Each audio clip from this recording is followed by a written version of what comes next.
Bismillahirrahmanirrahim. Today we are going to talk about diabetes mellitus और उसके anesthetic consideration क्या है. In this lecture we will mainly focus on the physiology of the diabetes mellitus and the clinical manifestations, what are the effects or what are the types of the diabetes mellitus. So the most important factors जो कि responsible है for the release of the insulin, it is the pancreas. तकरीबन 50 units जो है वो पर डे आपके beta cells from the islets of Langerhans जो है वो फ्रॉम द पेंक्रियाज वो रिलीज़ हो रहे होते हैं. और इस इंसुलिन का जो मेन फंक्शन होता है वो एनाबॉलिक हार्मोन में जो कि स्पेसिफिकली आपके मेटाबॉलिक इफ़ेक्ट को जो मल्टीप्लाई करते हैं उसमें इंक्लूड होते हैं.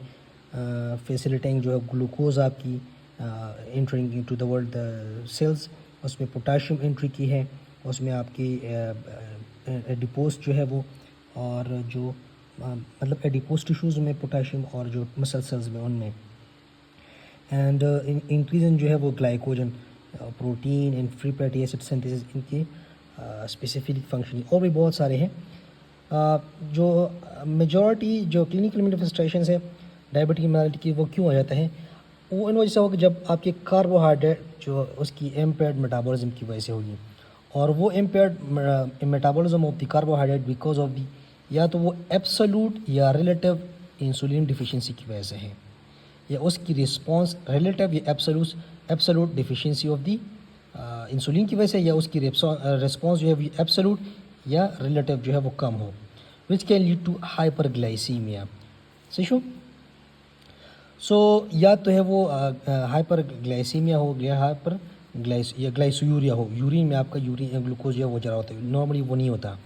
डायग्नोसिस हम किस तरह करते हैं, जो आपके मॉर्गन लिखता है एनेस्थीसिया बुक है, वो कहते हैं कि जब आपका फास्टिंग ब्लड ग्लूकोज लेवल जो है वो मोर देन 126 mg/dl हो, या उसकी जो HbA1 जो ग्लाइकोसाइलेटेड है उसमें तकरीबन 6.5 से % जो है आपको HbA1c ज़्यादा आ रहा हो, तो उन कंडीशन में क्या होगा, आपको डायबिटीज़ मेलाइटिस जो है वो हम डायग्नोस कराते हैं.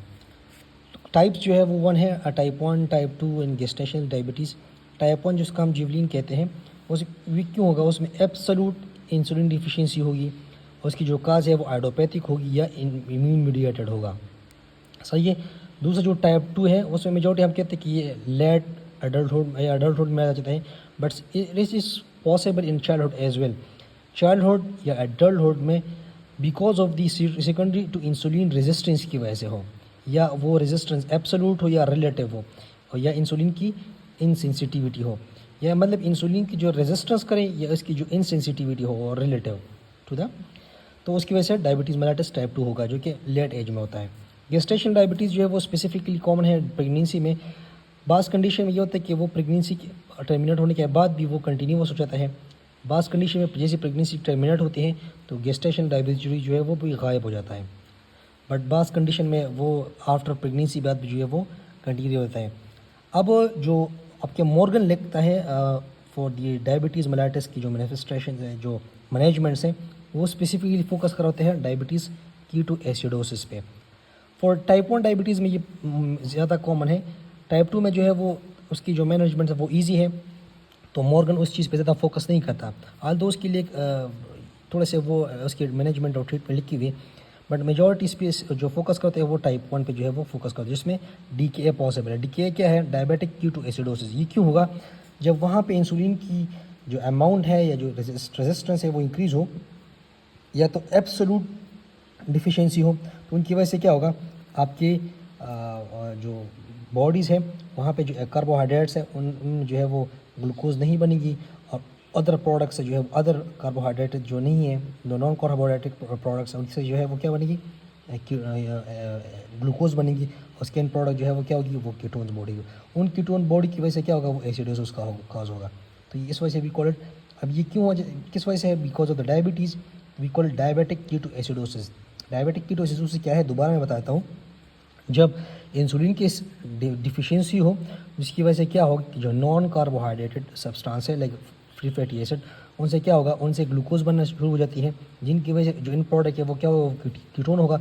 इन कीटोन बॉडी की वजह से बॉडी में कम्युलेट होते हैं, जिसकी वजह से एसिडोसिस होगी. और ये acidosis because of the ketone body से होगी, और कीटोन भी क्यों वजह होगी, बिकॉज ऑफ द डायबिटीज़ की वजह से. वी कॉल इट DKA और डायबिटिक कीटो एसिडोसिस.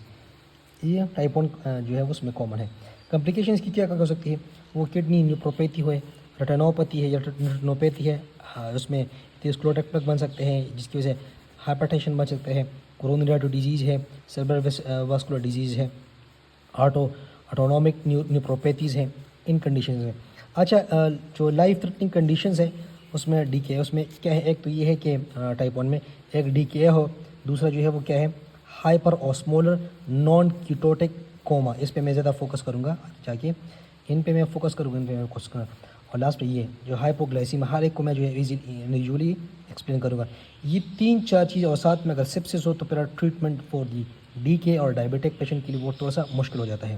बिल्कुल 3 लाइफ थ्रेटनिंग कंडीशन है, उसमें डीके आ जाता है, hyper osmolar non ketotic coma आ जाता है एंड हाइपोग्लाइसीमिया जाते हैं और साथ में सेप्सिस सम हो जाती है। इसके बाद जो है फिर अब इंसुलिन की एक्टिविटी जो है वो कम होगी तो साथ में क्या होगा, वहाँ पर catabolism of the free fatty acid होगा जिसकी वजह से कीटोन बॉडीज़ होगी, या मैंने पीछे जो है एक्सप्लेन किया है, जिनकी वजह से कीटोन बॉडीज़ होंगी, एसीटेट बनेगा और बीटा हाइड्रोक्सी ब्यूटाराइड जो है वो बनेगा। ये 3 चीज़ें क्या करेगी जिसकी वजह से डीके बनेगा। अब बास कंडीशन में जो है वो इन डीके पेशेंट में समहाउ जो है वो लैक्टिक एसिडोसिस होता है। Lactic acidosis is not DK है। इसमें क्या होगा, लैक्टिक एसिडोसिस में ये होगा कि वहाँ पे प्लाज्मा लैक्टेट लेवल जो है मोर देन मिलीमोल पर लीटर जो है वो उससे ज़्यादा होगा, मगर वहाँ पे जो यूरिन है और प्लाज्मा है उसमें कीटोन बॉडी जो है वो एब्सेंस होंगी। यहाँ पे क्या है, यहाँ पे हाइपरग्लाइसीमिया भी है जिसकी वजह से कीटोन एंड यूरिक बॉडी जो है वो आपकी प्लाज्मा में इंक्रीज़ होंगी डीके में।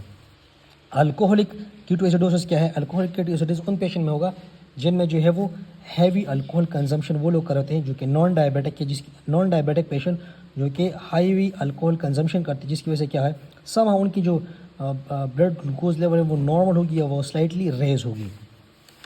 अच्छा, जो clinical manifestation of the DK है उसमें क्या होगा, टेकेपनिक क्या होगा, वो उसकी जो रेस्पिरेटरी रेट है वो ज़्यादा होगी। क्यों ज़्यादा होगी, बिकॉज वहाँ पे जो एसिडोसिस है उसको कंपेंसेट करेगा, मेटाबॉलिक एसिडोसिस को हम कंपेंसेट करेगा, जिस वजह से वी कॉल टेकेपनिया। पेशेंट जो है उसका रेस्पिरेटरी रेट नॉर्मल से ज़्यादा होगा, एब्डोमिनल पेन होगा, उसको नाजिया वोमिटिंग होगा और चेंज इन सेंसोरियम।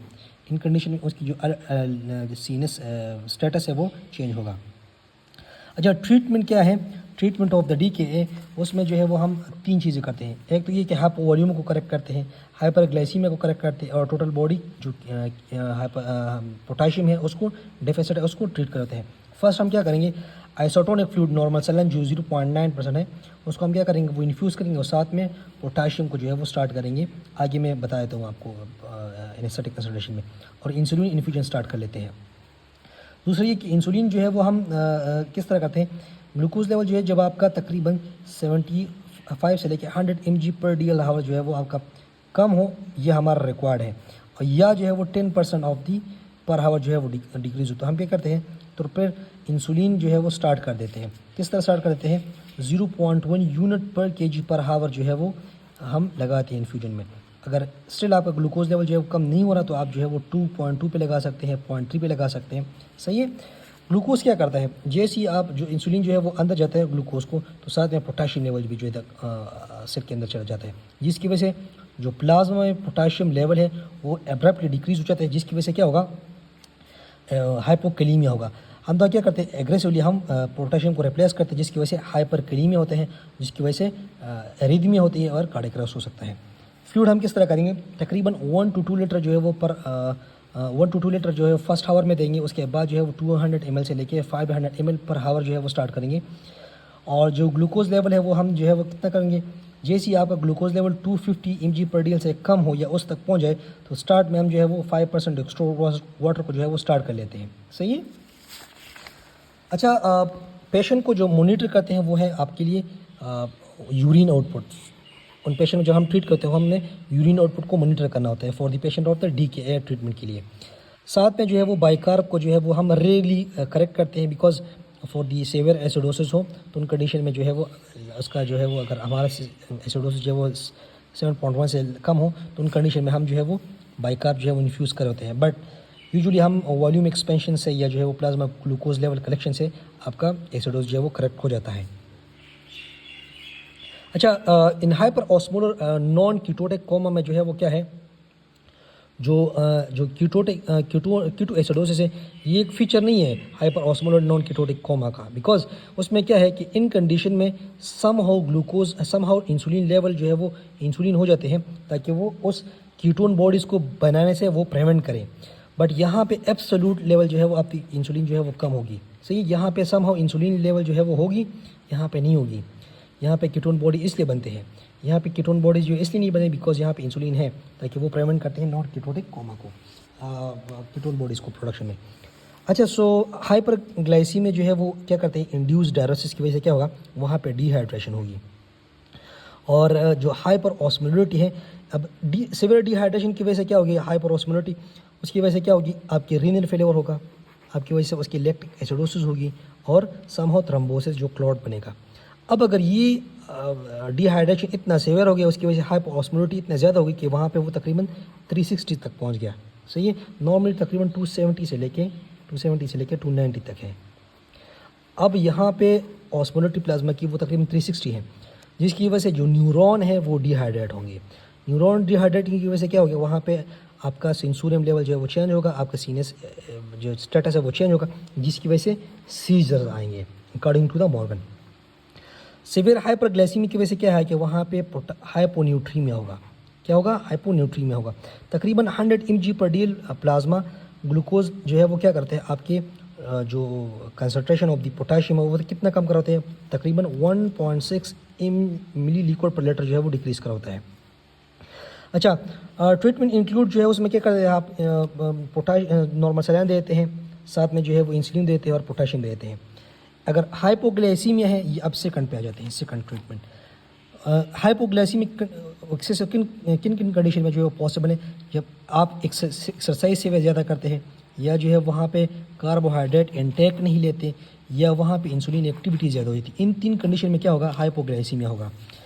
तो उसकी वजह से क्या होगा, जो काउंटर रेगुलेशन फेलियर आपके बॉडी है वो क्या करते हैं, उसमें ये होता है कि आपके बॉडी जो है वो अगर हाइपोग्लाइसीमिया हो जाता है तो स्टिल आपकी बॉडी जो है वो ग्लूकागॉन और नॉरएपिनेफ्रिन रिलीज़ करता है, बट स्टिल आपके ब्रेन को जो ग्लूकोज है वो मेंटेन नहीं होता, जिसकी वजह से सीएनएस को जो है वो क्या होगा, आपका चेंजेस आ जाती हैं, जो मेंटल स्टेटस जो है वो चेंज आ जाता है बिकॉज ऑफ द हाइपोग्लाइसीमिया।